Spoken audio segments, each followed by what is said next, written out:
Hi guys, welcome back to the channel. Today we're gonna talk about why everyone should be a content creator.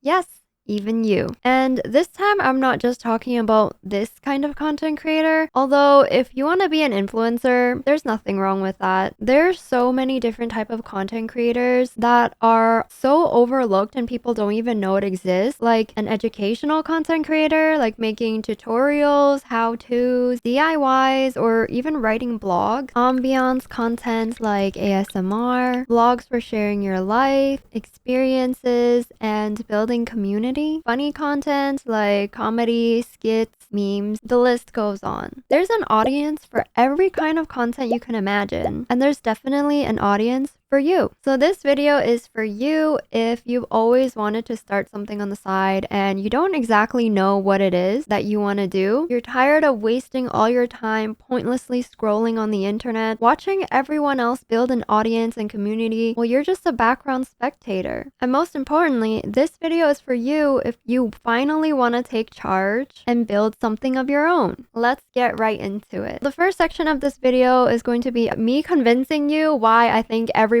should be a content creator, as well as all the different kinds of content that you can make based off of either your preferences, your personality, or your strengths and talents. Whether you want to film yourself or do faceless content, if you want to do video content or use other mediums like writing or speaking like a podcast. And then the second part of the video, we're going to talk about how to actually get started, and then there's going to be like a lot of more technical information about all the different platforms and how to use them, how to actually make good content and make your content stand out, because we know that there's millions of content getting posted every single day. So you're gonna have to find a way to make yours stand out. And I'm going to tell you guys everything I learned about content creating over the years, so you don't have to make the same mistakes that I have. You guys can speed run what I took years to learn. And of course, if there's anything that I don't cover in the video, if you have more specific questions, don't be shy to ask me in the comments, and I would love to tell you everything I know. With that being said, let's get right into it.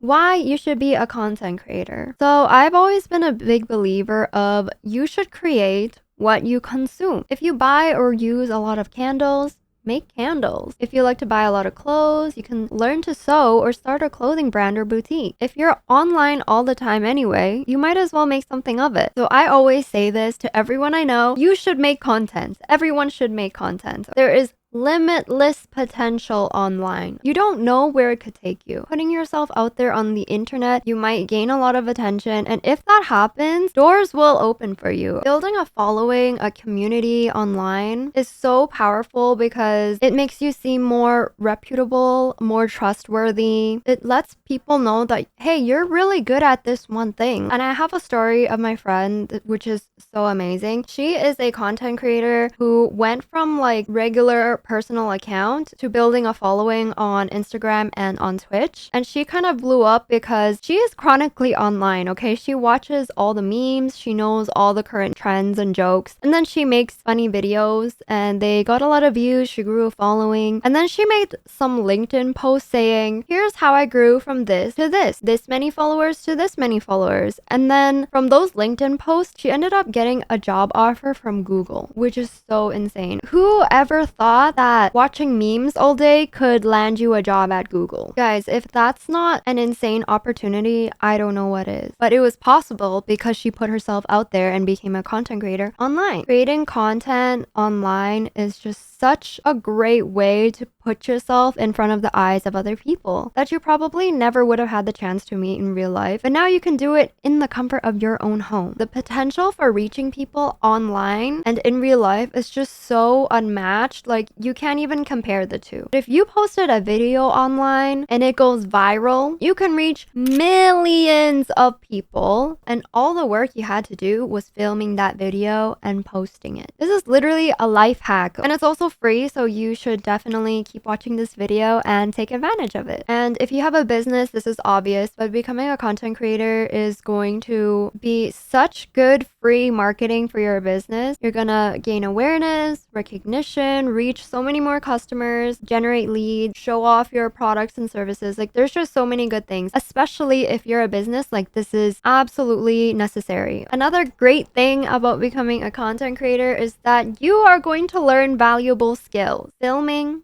editing, exercising your creativity muscle, which we don't do enough as passive viewers, as doom scrollers. We don't use our creativity enough. Building the audacity muscle, because as a content creator, you constantly need to try new things and put yourself out there and have the most audacity in the world. And you'll also inevitably learn more about marketing, branding, speaking, storytelling. So many skills, and we'll get more into this later in the video. Ooh, I don't know how to say this, but let me let you guys in on a little secret. Internet money is so awesome. There's so many reasons for this. Like, of course, money is great. Money is awesome in all shape and form. But internet money specifically is awesome because number one, it's not linear. Yes, it can be unstable, but unlike a job salary where you know exactly how much you're gonna get and you're only gonna get this amount and nothing more, nothing less, it's not like that at all. There's no limit on how much money you can make. It's solely based on your result and your own ability.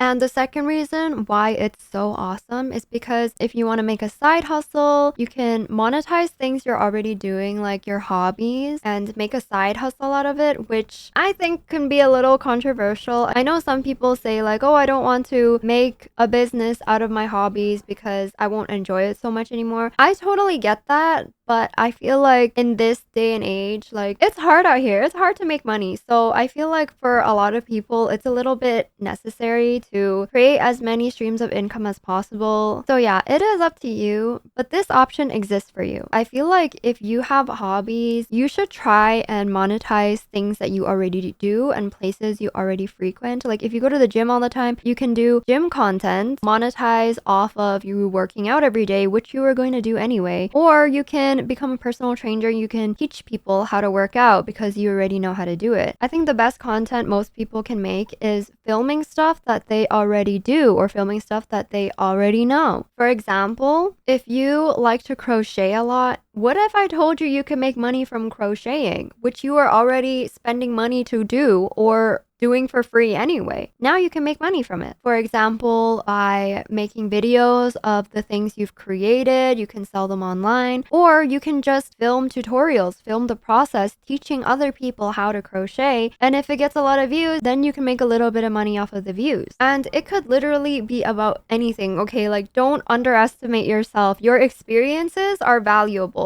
If you have a weird, super niche interest like Chinese celebrity gossip, for example, you can create a whole channel just posting videos about all the new celebrity gossip, celebrity tea that's happening in China, and you can get paid from all the celebrity tea you were gonna read and consume anyway. Some other benefits to becoming a creator: you can also work with your favorite brands. You can get gifted. They'll give you free things if you make videos for them.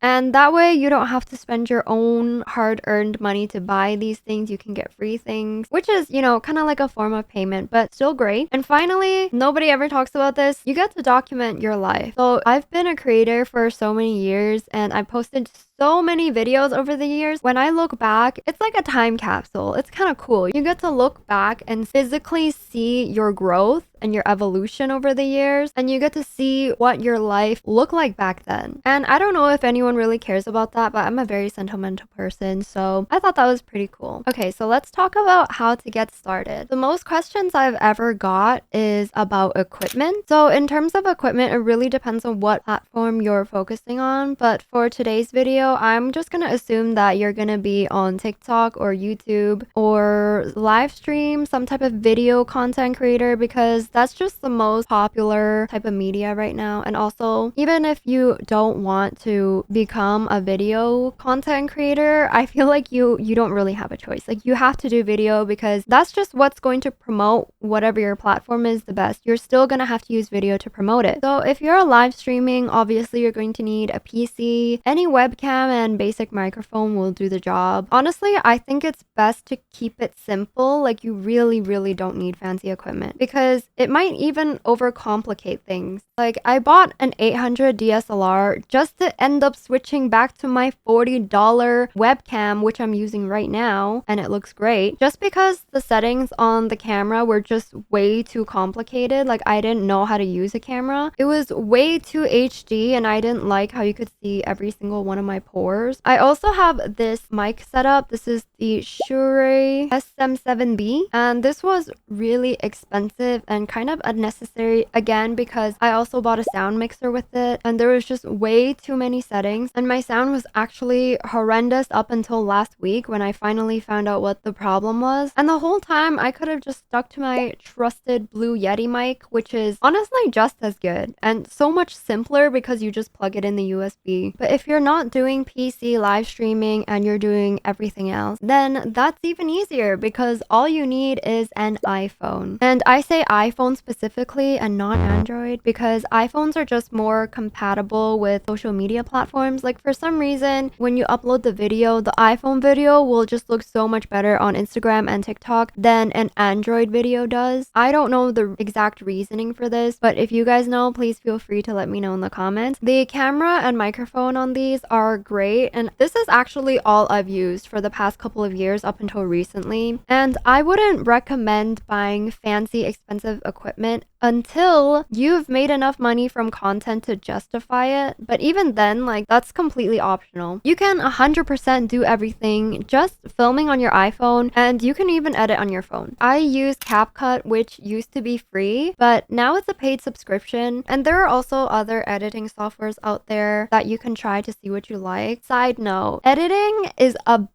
okay, it's boring, it's gross, nobody likes it, but it's what makes a video great, and it's kind of necessary. It's just something you have to do. So prepare to become an editor. Personally, I invested a lot into lighting, which is why I look photoshopped, but only in this corner of my room. And I'm gonna put up on the screen what I use for my current setup. I have an Elgato ring light, Philips Hue strip light, as well as a Philips Hue light bar. So that's it for equipment. Again, keep it simple. Equipment is not what matters. What matters the most in how to become a content creator is to start posting. The biggest barrier to becoming a content creator is yourself. Like, people always tell me they want to become a content creator, but they can't because it's not the right time. They don't know what niche to go into. They don't know how to. They don't want to be judged. These are all so valid, don't get me wrong, but also completely BS because every single creator has these exact same problems. I've been talking about starting a YouTube channel for so many years, and I've only gotten to it the past year. The struggle is real. I'm telling you right now, these feelings never go away. You just have to feel the fear and do it anyway. I've been posting, I've been on so many platforms for so many years, and I still have the same feelings every single time I post. What if this video sucks? What if people judge me? I'm telling you, the only ingredient you need for success in anything, whether it's content creating, climbing the corporate ladder, starting a business, is audacity. Do you ever wonder why there's so many 2 out of 10 guys with a 11 out of 10 baddie girlfriend? It's because that man had the audacity to shoot his shot, to shoot for the stars. Even if the odds are against you, statistically, if you shoot enough times, you will eventually land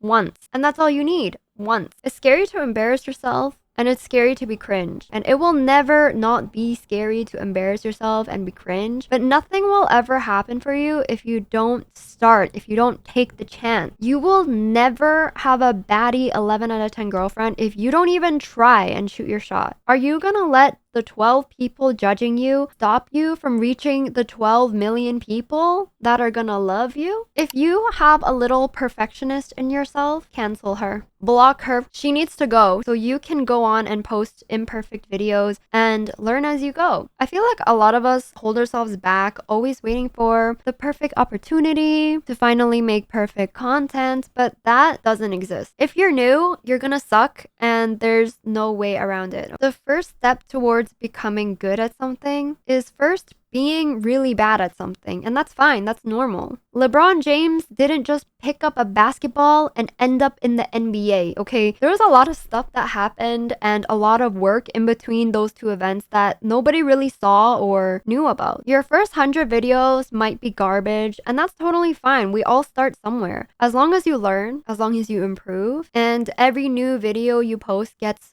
1% better each time, that's all you need. And people always tell me, oh, but there's this one person who posted one video and blew up and got millions of followers overnight. Well, okay, but you're not that guy. Statistically, that's like 1 in a billion chance, and the odds of that happening to you, just don't be expecting it. Maybe it will, who knows? But there's a lot of content creators out there who didn't blow up millions of followers overnight and they're doing great. The rest of us creators had humble beginnings, okay? And if you don't believe it, I'm going to use myself as proof. 3、2、1、GO! 普通にダメセクシーにダメ機械みたいにダメですよ可愛くダメだよショタボでダメだもんイケボではダメロリボも行こう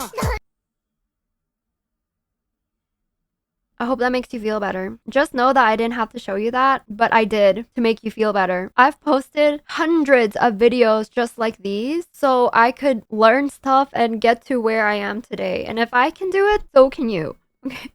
Except that now you don't have to embarrass yourself as bad as I did, because I'm going to teach you all the things I've learned the hard way over the years so you can have a little bit of a smoother ride. Okay, so I'm gonna give you guys the sauce. Here are my tips for new creators. Number 1, how do you know what type of content you should make? How do you pick a niche? Honestly, I don't know the answer to this. I also haven't really committed to one specific niche on my channel. And also, your niche is really not that serious. If you don't have a niche to start with, don't stress yourself out. Like, this is totally normal. You can just try a lot of different things and see what sticks for you. For example, if you look at my old YouTube videos, you'll see I did like unboxing hauls and stuff. So I did try it. I thought this might be for me. I tried it and I realized actually it's kind of expensive and I don't really like doing this. Scratch that off the list. Now we try something else. So don't stress yourself out too much. You can always just experiment and slowly find what you like and what you're good at. The niche doesn't really matter, at least in the beginning, but picking a niche once you're more settled and once you have a little more direction, that could help you ramp up your engagement, following,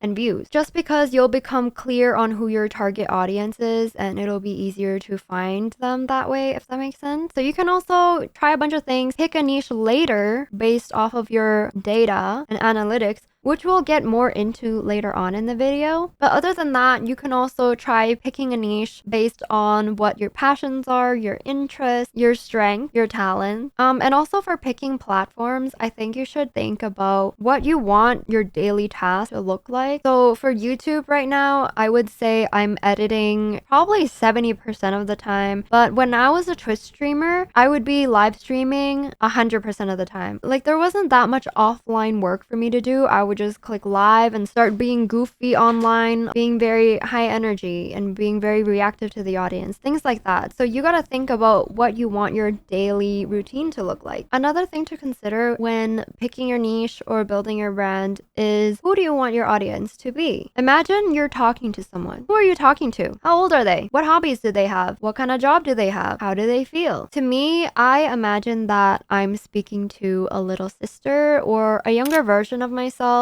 So I imagine that I'm a big sister with more experience and more knowledge. And in my mind, my daily life, I'm just learning and doing as much as I possibly can to grow myself, to get ahead so that I'm able to turn around and lift others up. It's easier to lead someone when you're more experienced and you know where to go than to help someone when you're both in the dark and you're both confused. Tip number 2 is to post consistently. The goal you should have is not to post one perfect video. The goal you should have should be to always improve. And you don't have to think about it like major improvements every single time, because that's a little bit overwhelming. Just think about improving just 1% every single time. And that seems a little less scary and way more manageable. And posting consistently is so important. I saw a TikTok that said posting a video is like a lottery ticket. Like every time you post, that's one lottery ticket you're buying, right? Eventually, you buy enough lottery tickets, your chances of hitting the jackpot is way higher than if you just post a handful of times. So if you think about every post as a lottery ticket, each video has a chance to go viral and you never know which one it might be. But if you don't buy a lottery ticket, you don't post your videos, you won't have the chance to win the jackpot in the first place. So sometimes I post a video, I think, oh, this one's gonna be a banger, and it gets like 3 likes. And then some videos I don't really think twice about. I'm like, whatever, let's just post so I'm active. And then it'll get like 300,000 likes. You just never know. Tip number 3 is to use data and your analytics. Posting consistently will give you valuable data that you can use to tell you what videos to make more of. Data doesn't lie. Men lie, women lie, number don't lie. If your views suddenly drop and stay there, baby, you are not shadow banned. Everyone is so quick to say they got shadow banned, which is a term used when the algorithm is censoring your video, hiding it and not pushing it out because probably they suspected like flagged activity from your account. But if you're not breaking any rules with your account, you're probably not getting shadow banned. This is actually very rare. What the algorithm is actually telling you is that your videos kind of suck. They're bad and you need to make better videos. So look at your analytics and see what does well for you, and also figure out who your audience is. So for example, I have a lot of videos on my channel talking about how social media promotes overconsumption, and then the views are great. Okay, they hit mostly girlies age 18 to 45 who love my de-influencing videos. And then later I posted a video about how social media shapes the dating culture, and the data told me the girlies do not care about dating culture, at least when it's coming from me. So this video did not perform well. As you can see, it's mostly men who viewed this video. So that tells me that people like my de-influencing videos, and if I talk more about dating, they probably don't care. They're not gonna click, they're not gonna watch this video because the overconsumption girlies did not ask me to talk about dating. So another example, I used to post like a lot of random OOTD, thirst trap, whatever TikToks, and they would get like 100 views, like nothing crazy. And then I noticed there were 2 times that I posted a completely unhinged story time outing the most heinous drama I've ever experienced in my life. And both these story times got like 1 million views in like 3 days. That just tells me people don't care about my thirst traps. They don't care about my OOTDs. But the tea is hot, okay? The girlies love the tea. So what does that mean? Yes, my tea gets a lot of views, millions of views to be exact, but that doesn't mean I should commit to keep making more tea videos. And let me tell you why. Even though the views are great, let's talk a little bit about branding. How do you want to present yourself to other people? What do you want to be known for? Do you want to be funny? Do you want to be serious? Do you want to be known for your beauty content? Do you want to be a storyteller or relatable or aspirational? What are your goals? Do you want to build a community or a following? So you gotta ask yourself these questions in order to decide which direction to go into when creating your content. For the past couple of years, a lot of the content I created was meaningless. I copied trends, I posted memes. So I would post trends that got a lot of views, and that's what happened. I got a lot of views. However, there was zero branding, zero community. Nobody knew who I was behind the skit, like the actor behind the skit. Nobody even knew my name. Like they would just follow me for the funny videos I was posting. And if I ever like did a talking video, nobody cared. That's not what they followed me for, right? So I'm like, okay, well, I do like making the funny videos, but it's not very true to myself. Like I feel like I'm just acting. I'm not very good at it. And I don't really want people to know me for just memes and just acting, you know what I mean? So now I'm focused more on this YouTube channel, on making more purposeful content, things I wish people would have told me when I grew up. Like, this is the type of stuff that I wish existed online, and that's what you should create. You should create the type of content that you want to see out there. Content that you would watch yourself. And that's kind of good guidance. Like, if you like to watch vlogs all the time, then you know what makes a good vlog. So the past couple of years, you know, I went down the route of trying to build a following. So I would just chase views. I would only make videos that I thought were going to get me views. And if I didn't think that the video would make me views, then I wouldn't make it or I wouldn't post it. But now I'm kind of going in the opposite direction. My YouTube is my experimental arc. Now I'm choosing topics that are important to myself, that I learned and I think I can help others with. And they're not necessarily all popular topics that'll get me views, but I'm okay with that. This time I kind of want to build a community, people who will remember me and remember maybe the things that I say. If you want a longer and stronger brand and public image, I feel like you should stay true to yourself and stay authentic. Identify what type of image you want early on, so then you have a guideline and you don't have to stray too far from it, but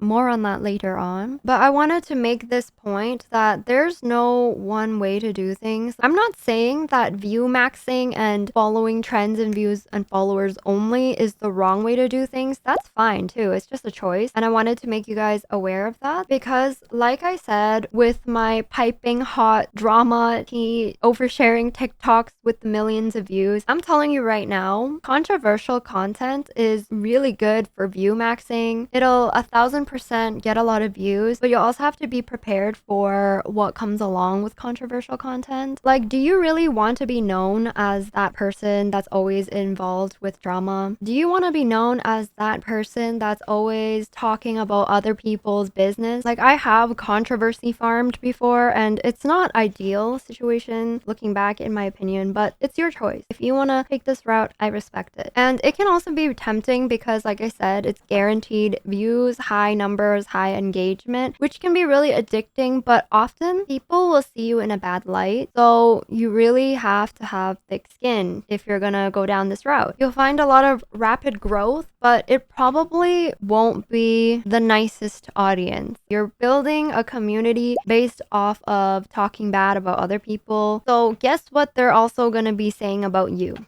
Yeah. Like, I see a lot of channels and a lot of videos that have grown so rapidly, and all their videos is just like pointing out problems with this creator, that person, that creator. And they do well because pointing out problems and scandals are really attention grabbing and sensationalized. We as humans, we love drama. I totally get it. I want to know what's the tea. I want to know what horrendous thing this person did, you know? But a lot of the times, like, the internet is such a manipulative place where trolls and haters gather and they can say and do anything they want without consequences because they're protected by being anonymous. So if this is something you want to do, you know, you can, but personally, I just wouldn't. So I do have a video titled "The Wiz List Got Cheated On," and it's kind of clickbaity, to be honest, and I'm not proud of it. But if you watch the video, you'll know that I wasn't really talking about Liz, but more about the conversation and the online reaction that was going around in response to what happened to Liz at that time. I don't like to criticize other creators because they already get enough of that. Like, a lot of the time people like to dehumanize creators, and it's really crazy. Like, everyone wants a perfect person, like role model that never makes mistakes and has no flaws. Yet on the other hand, people will hate on other creators with no flaws, and they'll find problems just to pick them apart anyway, which is fine if you choose to view creators not as humans but as one-dimensional side characters that you can rip apart with no repercussions. Which leads to my next tip: to become emotionally strong. You're gonna have haters as soon as you reach some level of success, whether that is a lot of followers or a lot of views or a lot of attention. The internet is full of all types of people, including a lot of crazies, especially in a place where you can say anything and spread misinformation with zero consequence. It's a really great place for toxic people to thrive. And if you get hate comments, don't argue with them. I know it's tempting to defend yourself, but the best thing you can really do is just block them and get them out of your mind as quickly as possible and preserve your own energy and peace. Think about it in a good way. They're talking about you, but nobody's talking about them. They're so insignificant that they have to go online and look for a random person and look for reasons of why this person sucks. Which is kind of funny when you think about it. Like, you will never catch me, dead or alive, leaving hate comments anonymously about someone else. Like, that's so embarrassing. If I'm leaving a hate comment, I'll leave it with my name and face. I don't care. I will look you in the eye and tell you that you suck if you suck. And another thing you might struggle with, because I feel like all creators struggle with this, is that you have to learn how to not tie your views and your performance and your numbers to your self-worth. I think it's inevitable for all creators to feel on top of the world and euphoric when a video goes viral, and then extreme lows when you don't get any views or when you lose followers. But you need to remember that you're in it for the long game. Even when a video goes viral, it won't keep getting views forever. It'll eventually die out. And having a few bad videos doesn't mean it's the end. It doesn't mean that your future videos are not going to get views and not be successful. It's important not to get discouraged. If you keep posting, statistically, you eventually will have to post a decent video that gets picked up by the algorithm. Either that or you grow slowly, which is still great. Like, slow growth is still growth. The next tip is to prioritize quality over quantity, which I know is kind of contradicting to cancel the perfectionist in you. But I say this because I see some people, like, they just pump out garbage and they don't even look twice or think twice about what they're posting. They just post in order to stay active, but that's not really gonna help you out. Like, you have to actively improve. You should spend more time making a more engaging video than multiple subpar videos. Everyone complains about how saturated every platform is, which is true. There's millions of content being posted on every platform every single day. So how are you gonna stand out? Making high quality content can set you apart. So this is something that took me a while to understand. Yes, being persistent and posting regularly matters to some degree, but generally only high quality videos will be pushed further into the algorithm, which is why I emphasize constant improvement.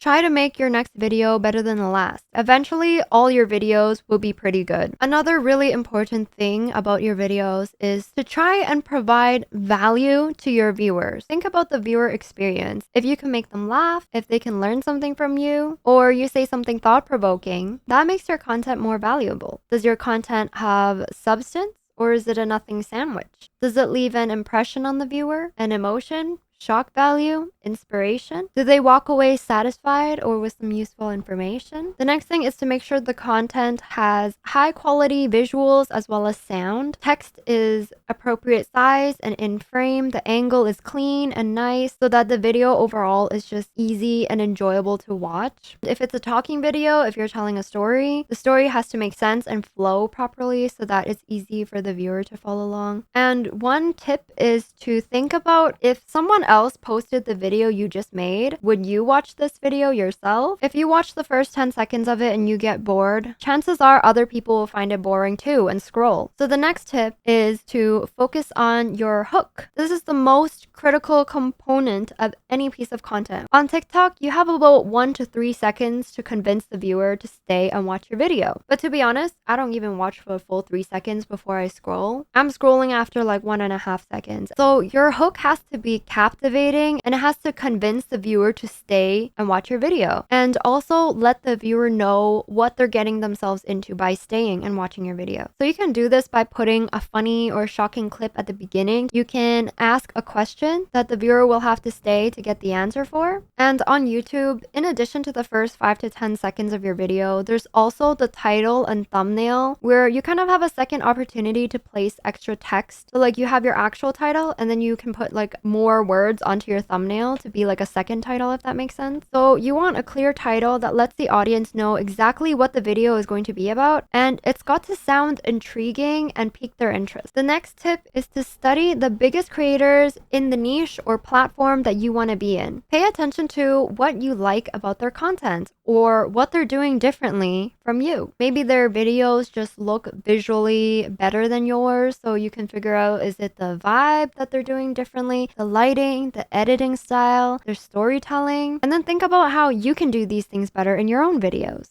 So for example, when I first started doing talking videos, I realized that it's kind of a boring video to watch. Like I'm just sitting there the whole time, all I'm doing is talking and there's nothing else going on in the screen. And then later on, I started putting clips and putting other visuals on the screen to make it a little more interesting to watch. And I think that's what really helped my videos take off. And that's what I saw that other creators were doing as well. So that really helped me. So the next tip I have is that different platforms need different strategies. So content is not a one size fits all for all platforms. If I uploaded my 30-minute YouTube video onto TikTok, it would probably flop, get no views. Because obviously, TikTok is a short form platform. No one's trying to stay on one video for 30 minutes, which sounds obvious, but it wasn't really obvious to me for the longest time. So for example, on live streaming platforms, people like the live interactions aspect. They like being there with you and coming along for the experience. Like you had to be there kind of thing.